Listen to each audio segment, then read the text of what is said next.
So finally, Oasis are getting back together, or at least that's what's being reported on in the mainstream news. Now, I actually have it on very good authority that this is true this time round. A friend of mine, I can't name names obviously, who is very high up in the industry, and particularly in terms when it comes to one of the Gallagher brothers, he has essentially confirmed to me that they are getting back together. The wheels are in motion. It's just a question of when. Now, according to the media, when is going to be 2025. We're talking about gigs in London, we're talking about gigs in Manchester. Not sure how many yet, but also we have also heard that there is a slot open for them, waiting for them at Glastonbury. So fasten your seatbelts, guys, because this could be Oasis headlining Glastonbury as well as doing these huge stadium gigs in 2025. If any band can pull it off, they can. Now, why is this so important, and why is it in some ways more important than just music? So, you know, I'm a singer-songwriter. If you guys have seen some of my videos, by all means, check them out. But, you know, Noel Gallagher and Oasis have inspired so many generations now. I mean, to me, it seems like yesterday, but, you know, they were around 1994. That's when they got huge with Definitely Maybe. Now, you've got to bear in mind, there are only really 2, maybe 3 bands, in my opinion at least, that have done great things in this country in the last 30 years. Oasis being one of them. I might get some stick for this, but Coldplay. Not that Coldplay did anything great in terms of like culture, like Oasis did, and in terms of movement. But, you know, Coldplay, there's no denying, like them or hate them, they are one of the biggest bands in the world. They just are, you know, bigger than Oasis are in terms of internationally and in terms of America. And the only other band I'd really say possibly would maybe be the Arctic Monkeys in terms of, you know, the MySpace. And they actually broke Oasis's record for the fastest selling debut album of all time, which is what I want to get to now real quick. So why is it such a big deal that Oasis are getting back together, and it wasn't really as big a deal that, say, Blur got back together? So 1994, Oasis come along. They release Definitely Maybe. It becomes the fastest selling debut album in history. 1995, they release Morning Glory. Morning Glory becomes the #1 selling album in the UK of the entire 90s. Just think of that. Michael Jackson, the list goes on. Blur, the Beatles released, you know, their #1's album in the 90s. Oasis, Morning Glory topped it all. They then, around the same time, just afterwards in 96, had the highest demand for tickets in the history of this country. I believe that demand is still a record, maybe not, factoring maybe the recent Taylor Swift tour, I don't know. But they could have done their worth 7 times. That's what, 7, maybe 8 times. 125,000 people a night. Now bear that in mind, that's bigger than the Pink Floyd demand, Beatles, Rolling Stones, any of it. And I think it still stands today.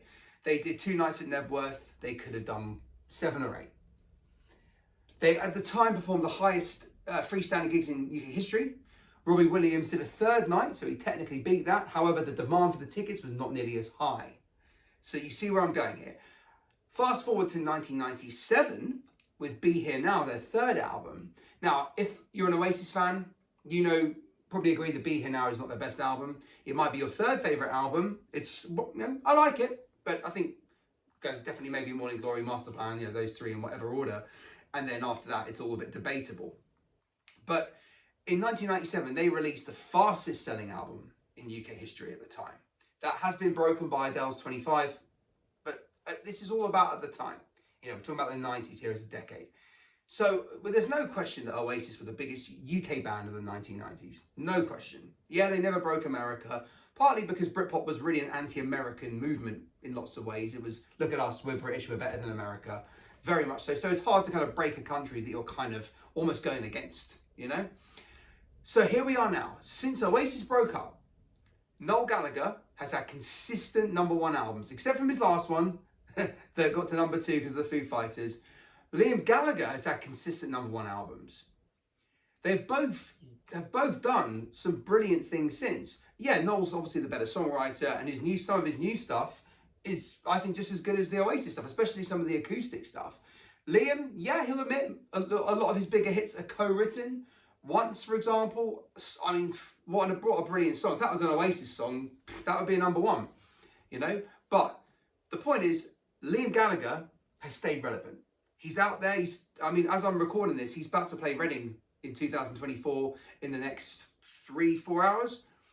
Then you've got Noel Gallagher, who, you know, okay, yeah, he's not out doing the festivals, but he's Noel Gallagher. He's got nothing to prove. He's one of the greatest songwriters in history, and he's got nothing to prove at all.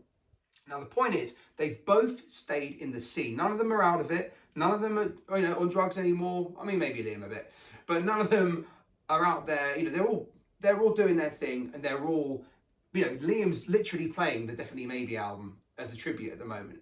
So he is not rusty when it comes to Oasis songs. Likewise with Noel, they're his songs. So Oasis coming back together next year, it's not like they have to rehearse for months and months and months. They could probably do it with a handful of rehearsals and go out and totally smash it, because they're already doing it, okay? So the reason why, and if you guys, you know, if you're not an Oasis fan, this is not for you anyway, right? You never liked him, you don't like him now, so this is pointless. This video is for people who are Oasis fans, and also the younger people, because I've been teaching guitar now for 13, 14 years, and consistently the number one band that my students always ask to learn is Oasis. I'm not just saying that because Oasis are my favourite band, but it's just the truth. Every time, can we learn Wonderwall? And then it's like, oh, I listen to more Oasis. Can we learn Supersonic? Can we learn Live Forever? And, you know, the list goes on, Cigarettes and Alcohol, and it just spirals. So there are so many younger people listening to Oasis now that, you know, I don't think they're doing that with a lot of other bands, you know, at that time. I mean, don't get me wrong, I am a Blur fan. Blur are brilliant. You know, in lots of ways, their music's, you know, more diverse than Oasis's, I guess. But at the end of the day, Blur are number 2. That's just a fact. Yeah, they won with that one with Country House and roll with it. But that's it. Oasis are the number 1 British band of the 1990s. Hands down. And them getting back together not only has musical implications, but cultural. Because it does take us back in terms of nostalgia for people like me who are now, you know, a little older. And it also, for the younger folk, it's like, Liam's still got the attitude. Liam's still cool. You know, my students think Liam Gallagher is like the coolest guy ever, you know? So when they're going to do these gigs, it's not just going to be people like me there. One of my students right now is at Reading about to watch Liam Gallagher play, and he can't wait for it, okay? So I'm going to do a bit more in depth on this as time goes on, and as we get closer, you know, to this, hopefully this big reunion. But the point is, it's happening, guys. Why is it happening? I think timing's everything. Morning Glory. If it's not going to happen now, it's not going to happen, right? Or, you know, if it does happen, it won't mean as much. They've had Nebworth opportunities. They've had Definitely Maybe opportunities. Well, why not do it on the biggest album of the 90s? Morning Glory. Do it. Go out, absolutely smash it. And hell, if it goes well, do Nebworth again in 2026. Why not? I'll be there. I went in 2022 for Liam, and I'll definitely go again for Oasis. So look, hope you enjoyed this video, guys. One of my first videos doing this kind of stuff. Check out my own music, Model Citizen. You see it up there. You can see the links in the description. You can go up, smash the like button, subscribe, and I'll see you soon.